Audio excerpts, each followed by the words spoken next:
More than 150 world leaders, including President Hage Geingob, will gather at the United Nations in New York on Friday as part of the UN Sustainable Development Summit. At the end of the three-day meeting, the leaders will adopt the successors to the Millennium Development Goals, the new Sustainable Development Goals, the SDGs, which will cover everything from eliminating hunger to empowering women.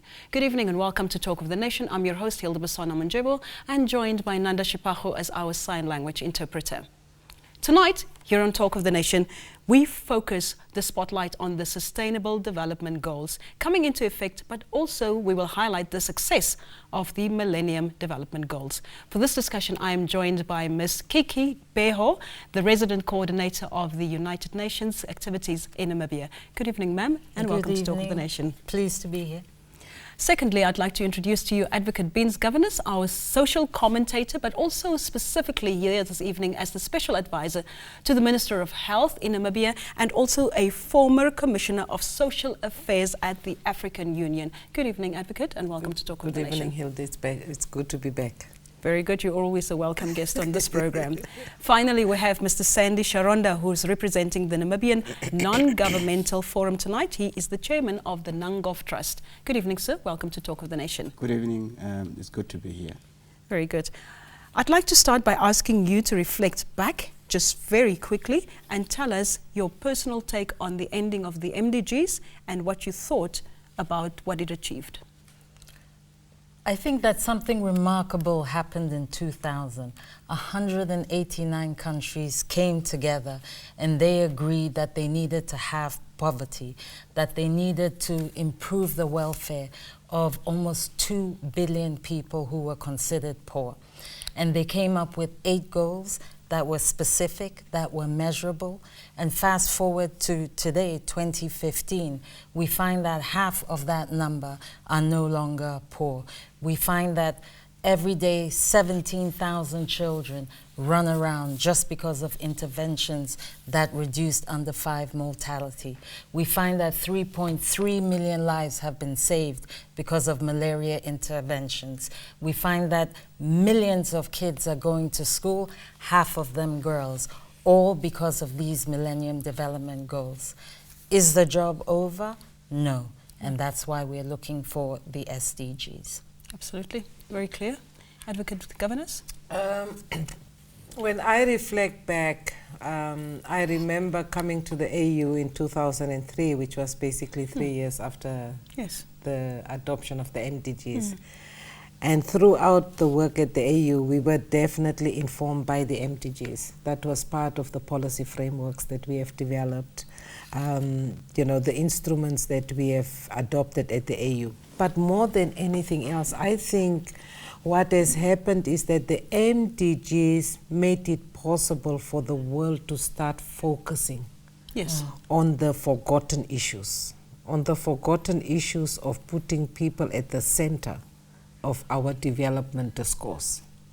I think that was one of the biggest achievements. Secondly, I want to believe also that it, for the first time, brought together private sector, public sector, NGOs around a common agenda. Yes.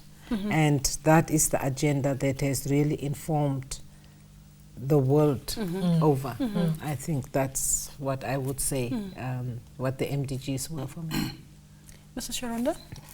Yeah, I think they have said it all, but I think one important thing is obviously that the MDGs have designed a framework that help us to be able to articulate our interventions collectively as a globe, because we are in this big village that everybody must be concerned about what is happening. And it actually broke the boundaries and the barriers that the world was looking at things through that lens of me and against them. But I think currently we are looking at each other as a global village that needs to work and to implement together. Very good. As we set the tone for this discussion, we will take a moment to reflect back to about 15 years ago when the MDGs were adopted at the United Millennium Summit chaired by Namibia. The then President President Sam Nujoma tabled that development agenda.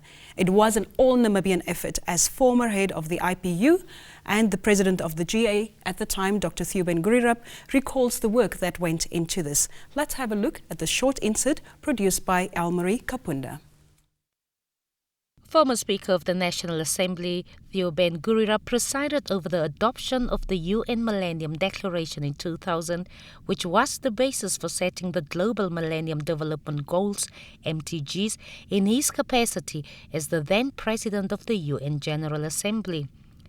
He highlights that nations that might not have achieved the goals fully was not due to lack of implementation, but due to capacity on which goal they focused on.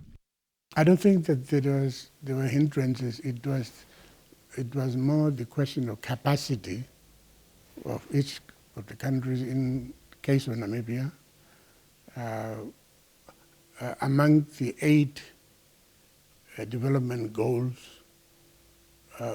whether we paid more attention to any about women, about children, about the environment, issues of climate change, whether the poverty issue has been fully addressed, and what did we do between 2000 and now 2015 to address them clearly, based on what I know. Namibia will not be able to fully meet all of them satisfactorily. Some other countries, I don't know which African countries, would actually come out scot-free, all 8 of them, 100%, 80%. That is the challenge. Different countries faces different challenges, where some can solve their problems financially, others would have to borrow elsewhere. Gurirab, however, stresses that issues such as social, economic and cultural shortcomings will remain as challenges, and thus a continuous approach to address them was set through the MDGs. So transforming societies for the better is an ongoing challenge of leadership. The ongoing challenge of leadership.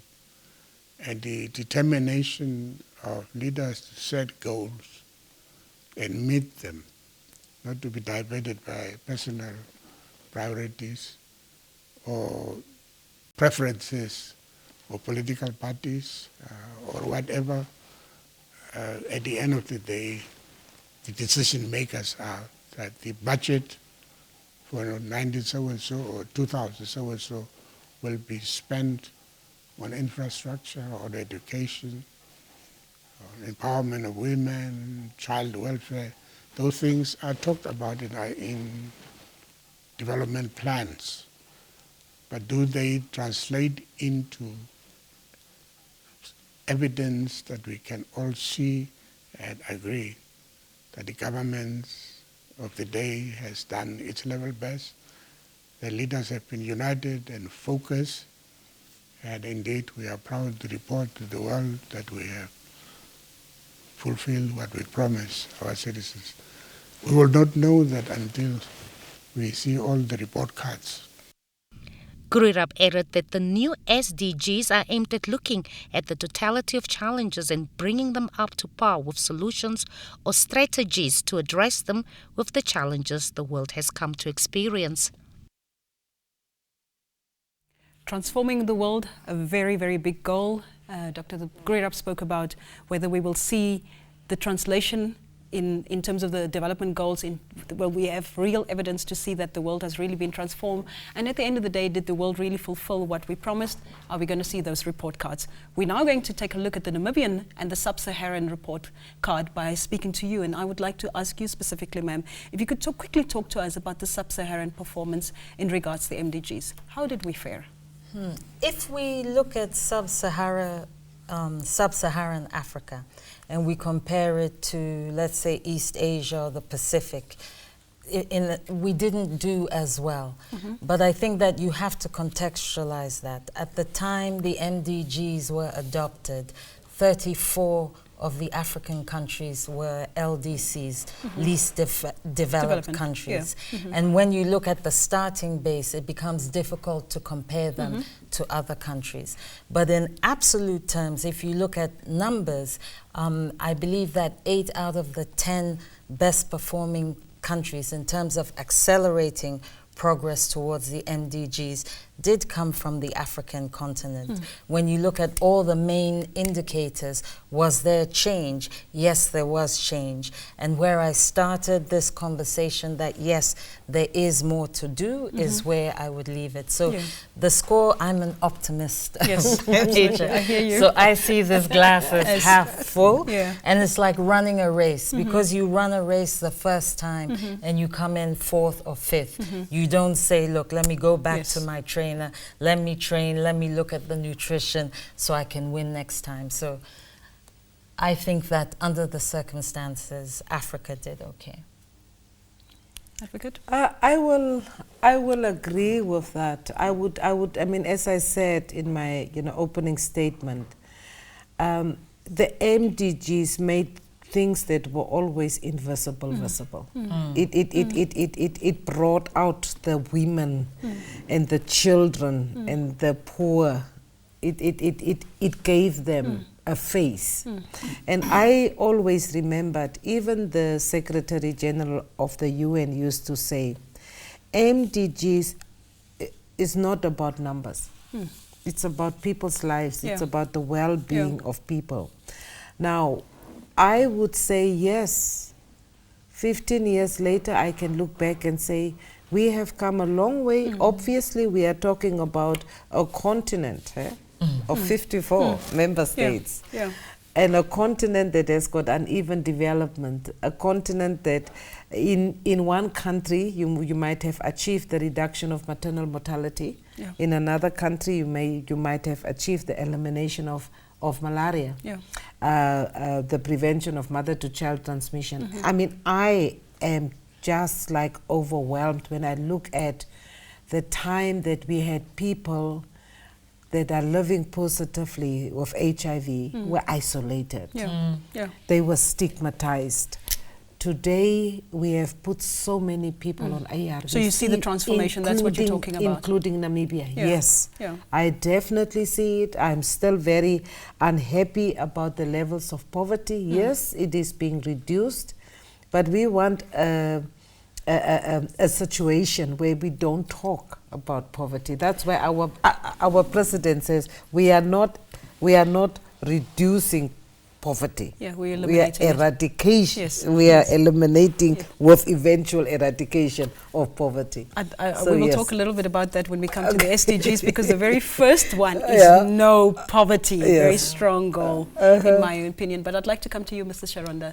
For Namibia, we didn't do well in specifically goal number 4 and number 5, and they dealt specifically with the reduction of child mortality and then to improve maternal health care. Why would you say that was the case? I think to just put the context again with what my colleague just said is the fact that the MDGs obviously being a framework that was new to the global world to set a pace for development, it had a few challenges. The readiness of the ground was not there. I mean, you had disparities all over. Continents, if you look at continents, if you look at countries, there were so many economic disparities. And some countries were at war, particularly here in Africa. So those are the factors that you need to factor in to see what were the issues that were playing in the background. But ultimately, the goal number 4 and 5, I think it deals obviously with issues of access to facilities, issues of, again, economic stability of the family and in their capacity to be able to access those services, the distance that the families are traveling all the time to get to the facilities. And I think, and those are the issues really that are playing here. And Namibia did not, as you mentioned, did not do well, but I think we have seen a lot of improvement in so many areas, in even looking at the facilities, trying to put a radius of a certain kilometers to say people cannot walk long distances to get to a clinic, for instance. These are the factors that are there. But I think as civil society, we have always been there as well on the ground, because that's where we operate. And we have helped the government and the state to actually facilitate the services so that we are the bridges that are actually connecting the communities to the facilities. Now, obviously, a conversation that happens frequently around this MDGs, and I'm sure it will continue as we go to the SDGs, would be the area of funding. A number of leaders complained that there was no sufficient funding, that it was competing with their already overstretched budgets at home. They felt that these MDGs were imposed on them, and they couldn't balance this within the context of providing what they had promised people in terms of their political agenda at home, you know, at the same time. I'd like you to just quickly speak to that, and just to see if, while we're making a bridge to go into the SDGs, how will we solve that problem? You know, Hilda, when I was looking at the reviews in terms of where we had been with the MDGs and where we are now, I think we are much the wiser 15 years later in terms of the SDG agenda.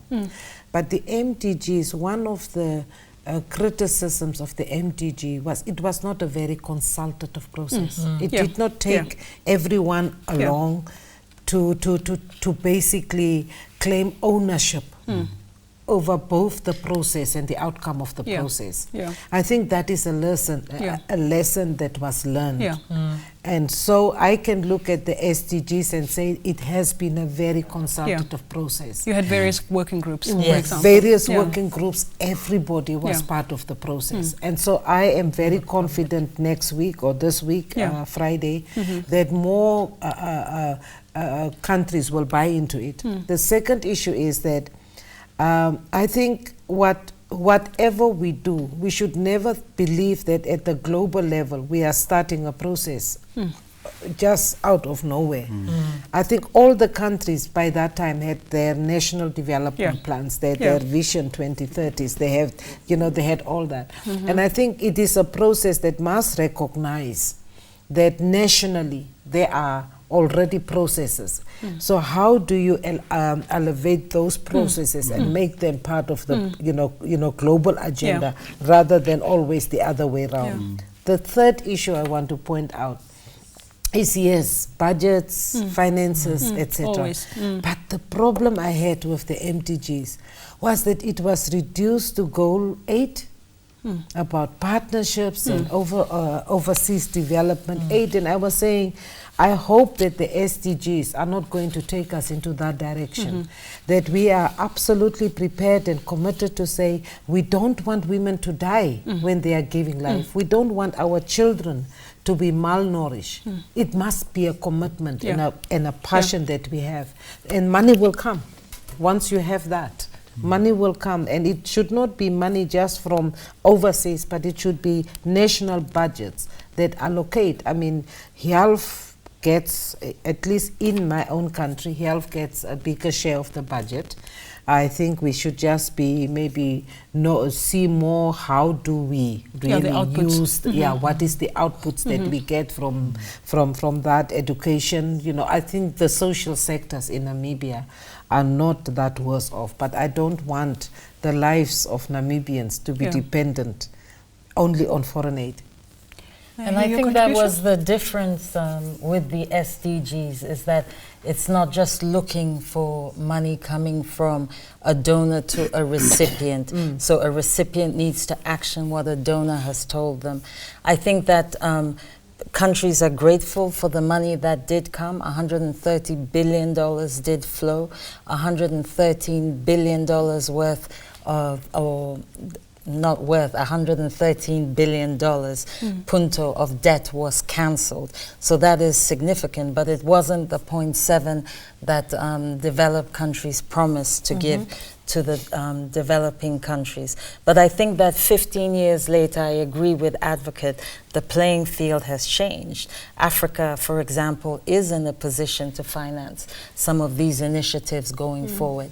And I think that it is a nice segue into Namibia, because I was recently at the University of Namibia, and I asked the professors there, what are they going to do to help integrate the SDGs into planning? What will their ideas be? How will they help interpret them? How will they help make the SDGs Namibians? Because there's 17 of them. Yeah. It's a lot. Yeah. I think, as you said, SDG number 1, we know it's going to be a priority. The president has set us all on course. Yes. There's a war on poverty. We've got our battle gear on.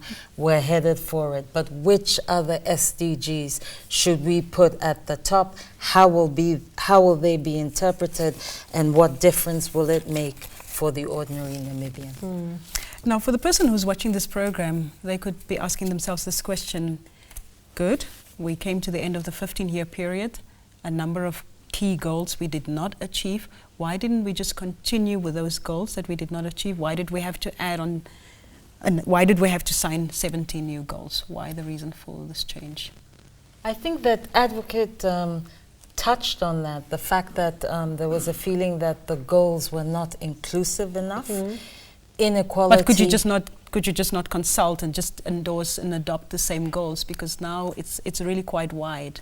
I think that the if you look carefully at the SDGs, the 8 MDGs have shifted into the SDGs, but they've included other issues that a lot of the stakeholders who were consulted felt were missing. For example, the unsustainable rate at which we're consuming. I was reading recently that in 2050, when we move to a population of 9 billion, we're going to have a water deficit of 40%. Who's going to get the water? Who's going to be the 40% of the world's population that's not going to have water? So I think that the SDGs are broader, but they're more inclusive, and they're addressing the issues that people feel need to be addressed at this point in time. But it's also doing it within the context of not just the now. Very futuristic in its planning? It is futuristic, because that is what sustainability is all about. It's not about achieving anything now at the expense of tomorrow. It is taking the MDGs from where they were, very much focus on the individual, very much focus on making sure that we get the individual to point B. What we are saying with SDGs is we want to take the individual to point B, but we must be sure that when we get to point B, that we still have got something left beyond point B.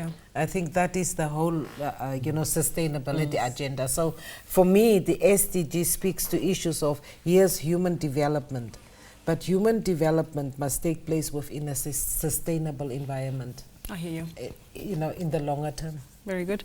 We're now going to take a look at an insert entitled The Future We Want, which will seek to explain sustainable development as it seeks to integrate every Namibian, every African, and every citizen of this world. Take a look. 2012 is when leaders and citizens come together to put the world on a new path, a path to a sustainable future for our planet, to ensure that social inclusion, economic growth, and a clean and secure environment go hand in hand, to go beyond economic wealth as the only measure of progress. Sustainable development means meeting the needs of today and ensuring we can meet those of generations to come. Lifting people out of poverty while protecting the planet's resources. It means equal opportunity, decent jobs, safe drinking water, sufficient food, quality healthcare, and education. Access to energy for all. Sustainable human development means a more secure world. This is the future we want. This is the future we want. Now we're going to talk about those 17 new goals. some of them which will continue. And then specifically within these goals are 169 targets. I'd like for us to quickly talk about that, and maybe for the purposes of the people or the benefit of the people at home, just explain that quickly. Would you like to start, Mr. Sharonda? Yeah, I think obviously 17 goals as opposed to 8 looks like a cumbersome number. We are looking at issues of ending poverty, which is goal number 1, in all its forms everywhere. And that's very, very important, that we know that poverty is the center of so many issues, social issues that are taking place, whether it's you're looking at the crime levels, whether you're looking at the displacement of people, unemployment. It's all to do with poverty. Yeah. And then ending hunger, which is goal number 2, achieving food security and improving nutrition and promoting sustainable agriculture. Again, very, very important. Sustainable, the word sustainable is very, very important. You're talking about water, you're talking about the land, access to land. So that's very, very important for us to be looking at that goal. Goal number 3 is looking at issues of health, ensuring healthy lives and promoting well-being for all, at all age. At all age, meaning that whether you are a pensioner, whether you are a child, you must be able to be given the appropriate health facilities and provisions that you require for you to be able to. Where's the one that you think the strongest emphasis, in your opinion, from your vantage point? Where would you like to place that emphasis? I think the stage has been set here in Namibia for goal number 1, and we need to be really rally behind that one, because it will eradicate so many things. It's like the common denominator, if you like. Yeah. Okay. Maybe for those of you watching at home, I'll just quickly read for you from goal 4 until 17 what they are: quality education, gender equality, clean water and sanitation, affordable and clean energy, decent work and economic growth, industry, innovation and infrastructure, the reduction of inequality, sustainable cities and communities, responsible consumption and production, climate action, life below water, life on land, peace, justice and strong institutions, and then finally partnerships for the goals. And then the 169 targets, which obviously we'll seek to explain a little later in the program. I want to find out from you specifically, ma'am. Number 1 just absolutely blew my mind. No poverty. It's such an absolute statement. Is that even something that we can achieve in our lifetime? I think it can be achieved, and I agree. His Excellency, the President, has declared war. He's created a Ministry of Poverty Eradication and Social Welfare. In fact, I just came back from Gobabis this afternoon, where a dialogue was taking place with the population. If we manage to go from 2 billion people who were poor 15 years ago to a little over 800 billion, why not push and take the last hurdle? It is some of the lessons we've learned from the MDGs have been around inequality. And the mayor recently took me to Kachatura. I don't have to spout any statistics for you to know that there is a challenge with inequality, very pertinent to Namibia, very pertinent to goal number 1. Why not? I think that it can be done. Climate, which is another big challenge that is before us, very pertinent to Namibia. We're in a water crisis at the moment. We know that energy is a big issue coming up. So, as I was saying before, I think the challenge before us now is we've got the marching orders on poverty.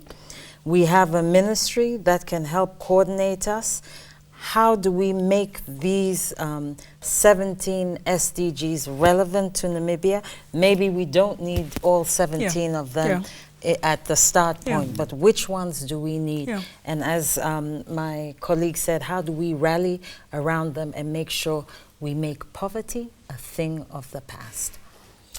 I would fully agree, and I look at the goals and I'm saying to myself, we should not really think in compartments. Yes. I think we should not look at each goal as standing on its own. I think for me, if you achieve some goals, you are in fact ending poverty. You know, ending hunger and achieving food security and improving nutrition, the same as having healthy lives, having educated people, decent work, etc. I think all that are really attempts to make poverty. So it's changing the narrative, because I hear you saying reduction. You wanted to say reduce, and then you stopped yourself because it needs to be eradicated. The narrative has to change. Yes. Now, we're not famous in Africa specifically for the strength of our institutions. Yes. Now, that's one of the goals, number 16, for example, peace, justice, and strong institutions. Mr. Sharonda, from your perspective, how do we build that capacity? Because at the end of the day, there must be the monitoring, there must be the evaluation, and we cannot wait until we're at the end of the 15 years to then evaluate. How do we build that capacity today? Yeah, I think, again, as my sister says, it's something that you cannot do it by itself. You need to actually take along the whole element of human development. You look at it and see how you can strategically develop your capacity, your people to be, and I think that's one thing that is very pertinent to the SDGs, is that people are at the center of everything. And whether you're talking about educating your own people to develop the capacity of your country so that you are able to have the people that can support the economy to grow, whether you're talking about having adequate doctors, whether you talk about having adequate engineers, or you talk about what, I think at the end of the day is that you need to develop and to have a strategy to develop the people in a given economy. So that's very, very important. So institutional development is going to be very, very important for us to build institutions that are resilient, that are strong, that are robust, and that are able to be part of this development, but be very, very relevant. Whether you're talking from a university to a school, it must be very, very relevant. And she was talking right now about the university, for instance. The schools, what is their role that they are going to be playing? Why should we be doing something separate from what we are moving into as a world? If we have to move to one side, to one direction as the world, as the global community, we need to make to domesticate and to make our institution also relevant to what is happening around us. You know, I would like to add on the issue of institutions, if I may. Yes, you may. You know, once you have got goals and you have set targets, you cannot just become complacent and say, you know, we have got a plan. A plan has to be implemented. Goals have to be achieved. And how do you do that? You do that through accountability mechanisms. And I think that is basically the debate at the moment. If you have got all these targets and you have got all these indicators, you know, how do you hold? And I'm not just holding governments to account here. I am holding every stakeholder that has got a stake in the well-being of the people of Namibia.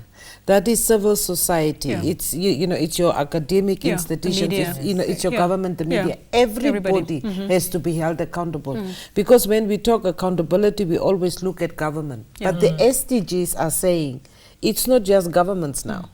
In fact, the MDGs started that pattern of making sure that it was inclusive, everybody was there, except, as I said, there was not the kind of consultation that has taken place with the SDG. So all of us are in this together, and we must make sure that when we, and also the second thing is, what we are also at a point where we are now starting to talk about the National Development Plan 5. That's correct, for Namibia, yes. We are also at the midterm of the 2030 vision. And I think it gives us a very good opportunity to look at our plans against the background of the SDGs and make sure, because if it is not part of your development plan, if it's not part of your vision, it may never happen. It not just happen. But we might not have the money behind it. No, I hear you. And so if it's part of your national development plan, you assume, therefore, that you will budget for it. And I want us to put an emphasis on really mobilizing domestic resources. to rescue our people. Now, this is important that you mention that, because I'd like for you just to talk about the contribution each Namibian can make. We've spoken about the fact that everybody must come to the table. The private sector before has made its noise, has made its voice heard previously with the MDGs, that the private sector was not included, its voice was not represented. In this case, you've gone to a large extent to really to get them involved and to engage them in this process. So when you talk about the raising of that funding at a domestic level, if you could just maybe speak to that, and how will you want to include them? Before I jump to that, I just wanted to pick up on a point. I think listening to you, one group that we really need to get on board with these SDGs are the youth. Yes. So this is the largest demographic. Yes. They're the ones you talked about. What kind of world are we leaving behind? The future we want. Yes, exactly. So I think that it's a challenge, and we need to think, how do we make them feel part of this? How do they feel accountable? How do they see themselves influencing where we go with these SDGs? So I just wanted to build on that. You were asking about funding. Yes. Where's the money? And domestic sources for that funding. Domestic resources. I think that a combination of two. I've been having a lot of chats. There's some people who are very unhappy with the middle income or upper middle income status of Namibia. And many economists do not agree with my point of view, but I'm going to give it anyway. I think that we should embrace it, because what it says is that, look, Namibia is open for business. They have in place good governance. They have systems. They've proved that they can make a difference. But, and there's always a but, you cannot compare Namibia to countries that have been middle income countries for decades. So stick with us. Let's make Namibia a showcase. Most of my career has been in the Horn of Africa. So I know what a mess really looks like. This is not a mess. You talk about institutions not working, but I think that you have very solid institutions. Yes, they need to be strengthened, but they're there. Their mandates are very clear. I think we could make this happen. What we need to be telling the outside world is, do not abandon Namibia now. Stick with Namibia. Namibia is going to be your showpiece in Africa. Yes, very good. So now, to follow up on that conversation, I really wanted for us to get to the youth again, because I remember even with the MDGs, the youth said we were missing. Our voice was missing. To what extent did we include it this time? I know that there are some goals related to quality education and issues such as that, but to the optimization of this opportunity, we have the demographic dividend that we speak about at length in Africa, for example. This is the opportunity for us in the 21st century. How will we optimize this? Or are we just going to talk about it and then forget about it again? I think that this dialogue that we're having must include the youth. I've joined a couple of conversations around the country, and they have ideas. They have ideas around how they can be better employed. They have ideas on how we can save the planet. And to be honest, I find that they're more in tune with some of the new issues in the SDGs rather than those of us who are above a certain age. They understand, which will remain nameless. They understand what the issues are, and they're ready to engage. I was up with a group of young people earlier this week, and they had ideas, simple ideas on how they could generate their own income, how they could become better employed. They had ideas on how they could make their regions greener. They had ideas on how they could work better with private sector. They had ideas on how they could work better with the mining companies. So I think we need to explore those a little bit more. You know, I just came back from the Kunene region, where I was part of the Vice President's visit. And I mean, it is a dire situation with the drought, with the high rate of unemployment, etc. But then something that was said at many of the meetings when youth were talking, they said, why don't you increase vocational training? Because vocational training is what's going to create our entrepreneurs, is what's going to make people to wanting to be self-employed. Rather than pushing everyone into a university career or a polytechnic career. I think that is the way to go if we really want to create employment, but not just employment, but self-employment. I think for me that is really one way to go with the youth. The second issue for me and youth is the issue of teenage pregnancies in my country. I am just shocked when I get to the figures, and I'm saying, but we in Namibia had been somehow a little bit open, you know. We had been talking about... We've been exposed. Yes, we had been talking about sex and about how to protect yourself and whatever. What is it that we are doing differently? And so I want to say that really sexual and reproductive health issues have to be out there at the front. We have baby dumping. And we go after the mothers. Yes, it's a criminal offense, but we are not resolving a social issue through criminalization of a problem. So we need to really look beyond just the baby dumping. What is it that make people to, you know, girls to want to dump their children?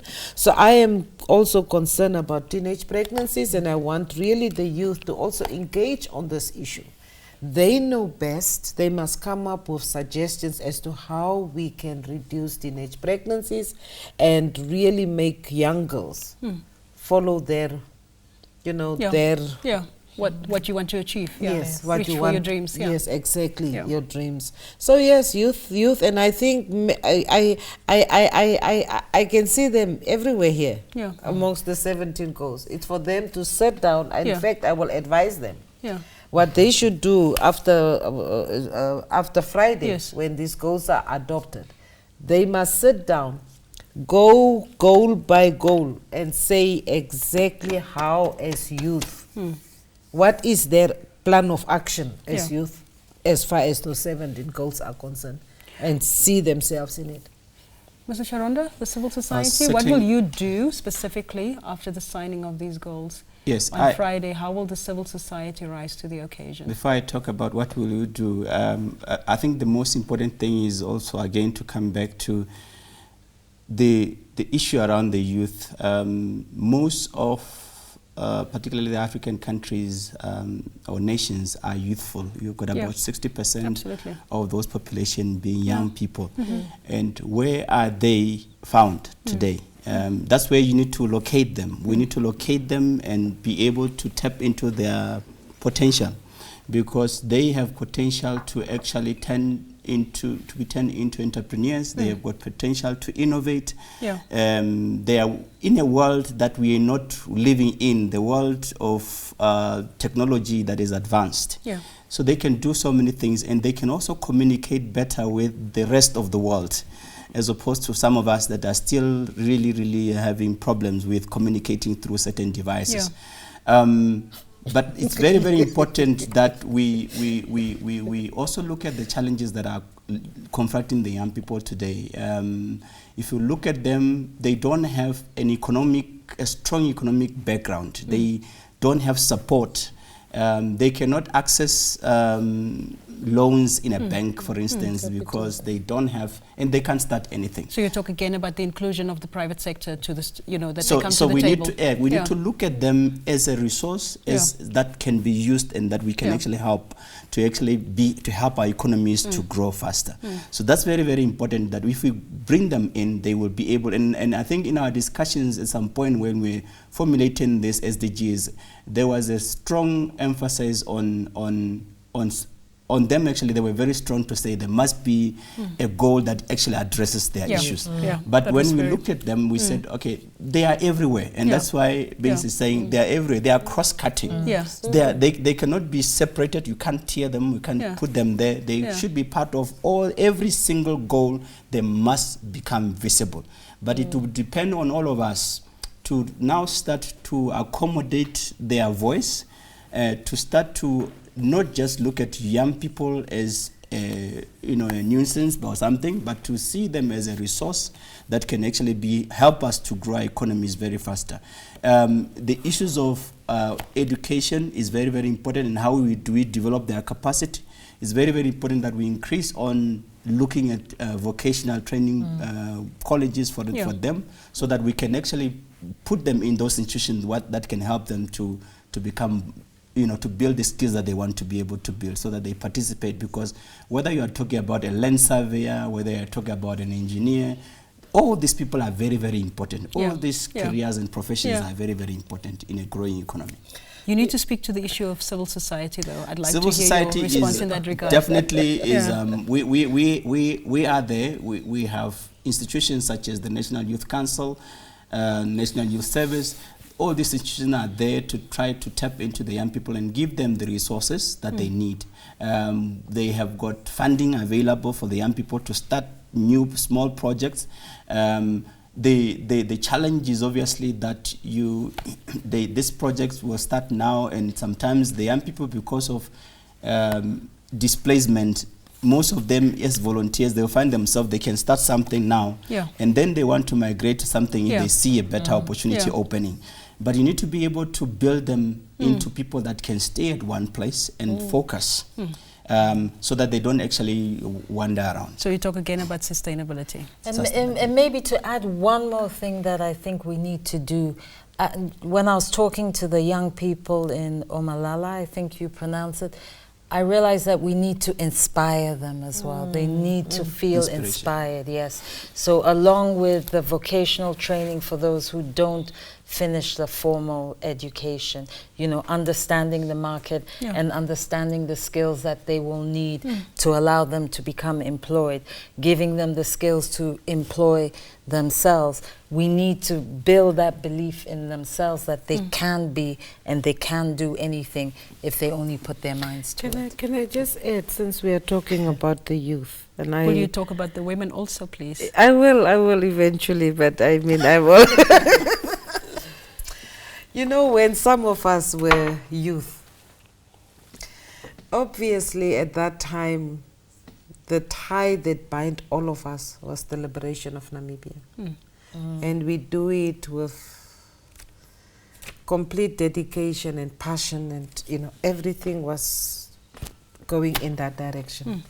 Okay, today we are free, and I have got a lot of young nieces and nephews, and I keep on asking them, what is your vision? What's the one Namibia? thing? What is the vision for Namibia? And it's like sometimes, okay, they will say a lot of things, and it's always about us giving them. And I said, no, take.